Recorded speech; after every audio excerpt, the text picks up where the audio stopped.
Hi friends, good morning. Very very good morning to all of you. एक बार फिर से आप सभी लोगों का बहुत बहुत स्वागत है झारखंड एजुकेशन हब में। तो जोहार, नमस्कार, आदाब, सत श्री अकाल। आप लोगों का बहुत बहुत स्वागत है झारखंड एजुकेशन हब में। आज है 21 दिसंबर और 21 दिसंबर तक जो कुछ भी करंट अफेयर्स बने हैं उन सभी करंट अफेयर्स के बारे में आज के इस क्लास में हम लोग डिस्कस करेंगे।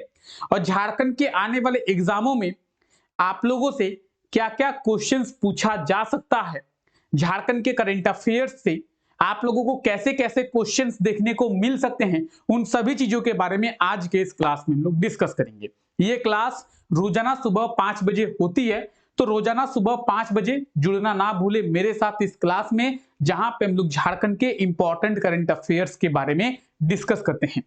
देखिए, झारखंड के करंट अफेयर्स के रिवीजन के लिए ये क्लास जो है आप लोगों के लिए शुरू किया गया है, जहां पे हम लोग झारखंड के इंपॉर्टेंट करंट अफेयर्स का रिवीजन करते हैं। ये क्लास रोजाना सुबह 7 बजे होती है और यहाँ पे अभी हम लोग 2022 के और 23 के करंट अफेयर्स का रिवीजन करेंगे। 2022 और 2023 के इंपॉर्टेंट करंट अफेयर्स का रिवीजन इस क्लास में करेंगे।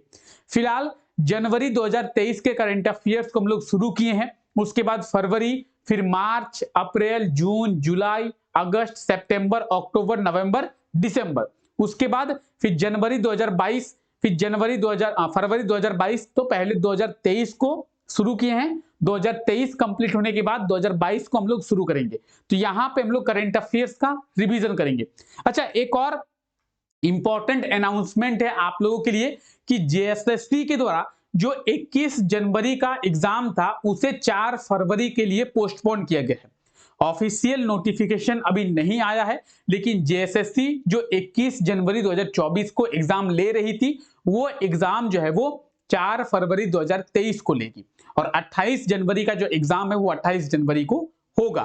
तो 2 दिन एग्जाम लिया जा रहा था जेएसएससी के द्वारा, 21 जनवरी और 28 जनवरी। अब जो है शेड्यूल को चेंज करके 28 जनवरी और 4 फरवरी किया गया है। तो ऑफिशियल नोटिफिकेशन अभी नहीं आई है, आप लोगों को ऑफिशियल नोटिफिकेशन मिल जाएगी बहुत जल्द। जो है ऑफिशियल नोटिफिकेशन आप लोगों को देखने को मिलेगा। अच्छा, ये क्लास भी जेएसएससी के लिए ही शुरू किया गया है, जहां पे हम लोग झारखंड जीके के इंपॉर्टेंट एमसीक्यू को देखते हैं। ठीक है, ये क्लास रात को 9 बजे होती है।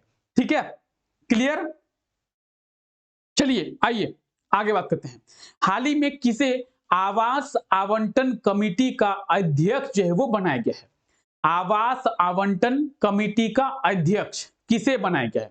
क्वेश्चन को एक बार आप लोग देखें और उसके बाद इसके आंसर के बारे में हम लोग डिस्कस करेंगे कि आवास आवंटन कमेटी का अध्यक्ष किसे बनाया गया है। तो यह बनाया गया है हेमंत सोरेन को। झारखंड के मुख्यमंत्री हेमंत सोरेन को आवास आवंटन कमेटी का अध्यक्ष बनाया गया है। तो अगर आपसे पूछा जाए कि आवास आवंटन कमेटी का अध्यक्ष कौन है, तो झारखंड के मुख्यमंत्री हेमंत सोरेन जी हैं। ठीक है, अब देखिए, स्वास्थ्य विभाग के अधीन चिकित्सा कर्मियों के लिए जो क्वार्टर बने हुए हैं उनके निर्माण के लिए और उनके रख रखाव के लिए एक कमेटी का गठन किया गया। यानी स्वास्थ्य विभाग के जो चिकित्सक हैं या फिर चिकित्सा कर्मी हैं, उनके रहने के लिए जो क्वार्टर का निर्माण किया जा रहा है या फिर जो क्वार्टर निर्माण किया गया है उसका रख रखाव किया जाएगा, तो उसके लिए एक कमेटी बनाई गई है और उस कमेटी का जो अध्यक्ष है वो होंगे कौन? तो झारखंड के मुख्यमंत्री हेमंत सोरेन जी होंगे। उस कमेटी के अध्यक्ष जो है वो झारखंड के मुख्यमंत्री हेमंत सोरेन जी होंगे। तो इस चीज को आपको ध्यान रखना है। ठीक है, आवास आवंटन कमेटी का अध्यक्ष किसे बनाया गया है? तो झारखंड के मुख्यमंत्री हेमंत सोरेन को बनाया गया है। कौन से आवास के लिए? तो देखिए, जो भी झारखंड के चिकित्सा पदाधिकारी हैं या फिर झारखंड के चिकित्सा कर्मी हैं झारखंड स्वास्थ्य विभाग के, उनके रहने के लिए जो क्वार्टर बनाए जाएंगे या फिर उनके रहने के लिए जो क्वार्टर बनाया गया है उसका रख रखाव किया जाएगा, तो उसके रख रखाव के लिए एक कमेटी बनाई गई है और उसी कमेटी का अध्यक्ष होंगे झारखंड के मुख्यमंत्री हेमंत सोरेन। तो आई होप सो कि पहला करंट अफेयर आपको क्लियर हो गया होगा। आइए आगे बढ़ते हैं। क्लास का पीडीएफ आपको टेलीग्राम चैनल पे मिलेगा। आप सभी को पता है टेलीग्राम चैनल के बारे में, डिस्क्रिप्शन में लिंक दिया हुआ है। बहुत लोग जुड़े हुए हैं, आप भी अगर जुड़े हुए नहीं हैं तो जुड़ना ना भूले, ठीक है। डिस्क्रिप्शन में लिंक मिल जाएगा आपको। हाल ही में राज्य के किस भवनों के रंग में बदलाव किए जाएंगे? तो झारखंड के कौन से भवनों के रंग में बदलाव जो है वो किया जाएगा? क्या होगा सही आंसर? अगर भवनों के रंग की बात करेंगे तो झारखंड में जो भी स्वास्थ्य केंद्र है उनके रंग में अब बदलाव किया जाएगा। झारखंड में जो भी स्वास्थ्य केंद्र है, ठीक है, चाहे वो सामुदायिक स्वास्थ्य केंद्र हो, चाहे वो प्राथमिक स्वास्थ्य केंद्र हो, तो जो भी स्वास्थ्य केंद्र है उनके रंग में अब बदलाव जो है वो किया जाएगा। ऑप्शन की बात करेंगे तो ऑप्शन बी इसका बिल्कुल सही आंसर हो जाएगा। आप लोग देख सकते हैं। क्लियर? आइए देखिए, हाल ही में स्वास्थ्य, चिकित्सा, शिक्षा एवं परिवार कल्याण विभाग के द्वारा झारखंड के सभी चिकित्सा केंद्रों के भवनों के रंग में परिवर्तित किया जाएगा। अगर सामुदायिक स्वास्थ्य केंद्र की बात करेंगे, सामुदायिक स्वास्थ्य केंद्र को हल्का गुलाबी रंग किया जाएगा और प्राथमिक स्वास्थ्य केंद्र की बात करेंगे हल्का नीला रंग जो है वो किया जाएगा। यानी अब जो है सामुदायिक स्वास्थ्य केंद्र आपको हल्के गुलाबी रंग के साथ देखने को मिलेगा। वहीं बात करेंगे प्राथमिक स्वास्थ्य केंद्र की, तो प्राथमिक स्वास्थ्य केंद्र आपको हल्के नीले रंग के साथ देखने को मिलेगा। तो प्राथमिक स्वास्थ्य केंद्र कुछ इस प्रकार का होता है, या फिर आपको कभी कभी सफेद कलर का भी देखने को मिलता है प्राथमिक स्वास्थ्य केंद्र। अब जो है प्राथमिक स्वास्थ्य केंद्र आपको कौन से कलर का देखने को मिलेगा? तो हल्का नीला। और सामुदायिक स्वास्थ्य केंद्र जो है आपको मिलेगा हल्का गुलाबी रंग का।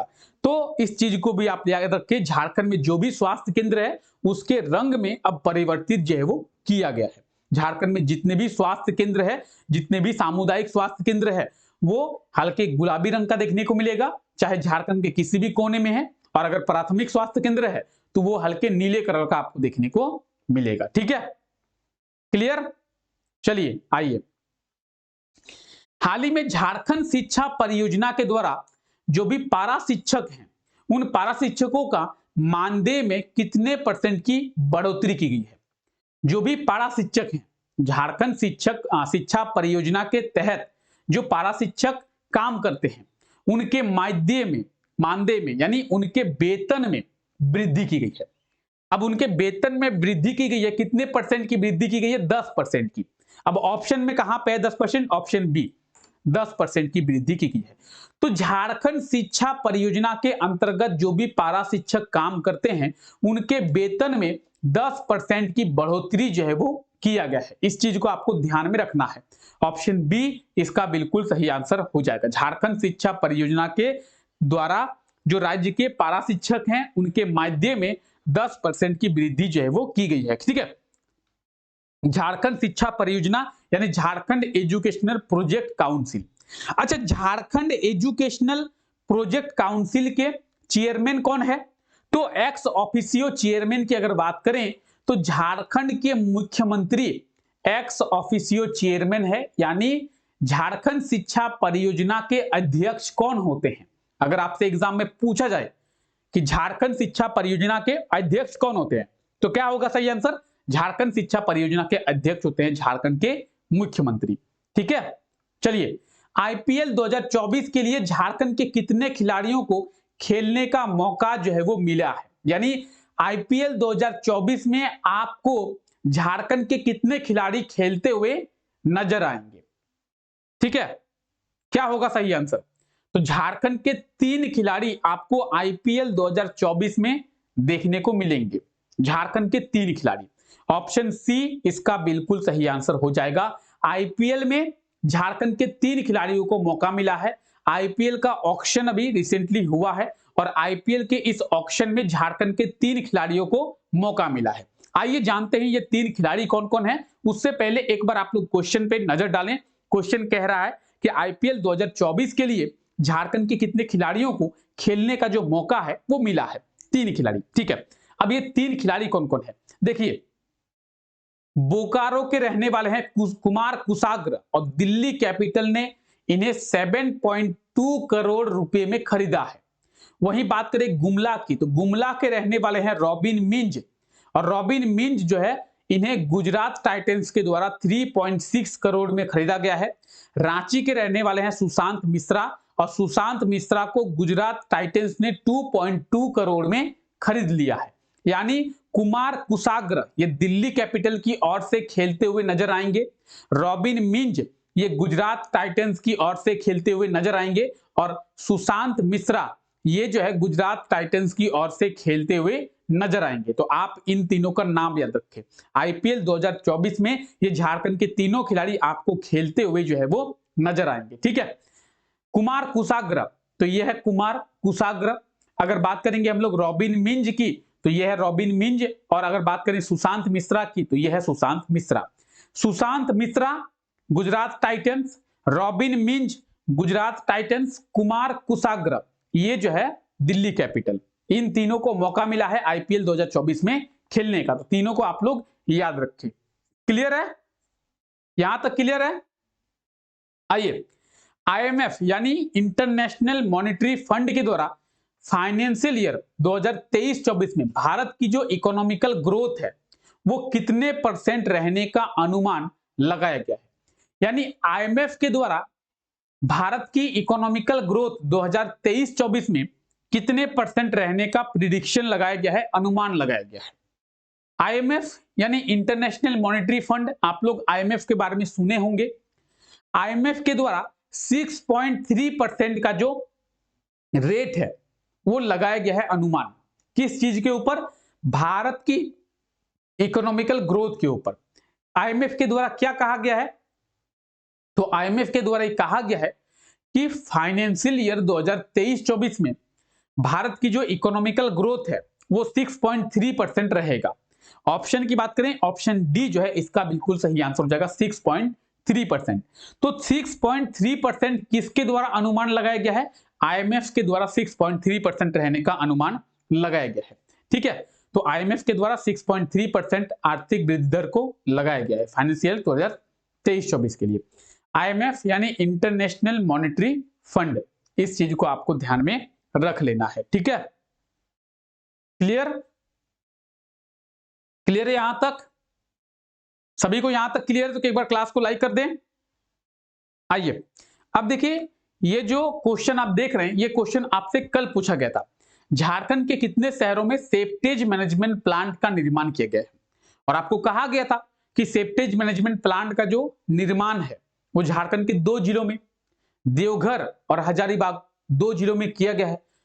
29 दिसंबर को मुख्यमंत्री हेमंत सोरेन जी के द्वारा इसका उद्घाटन भी किया जाएगा।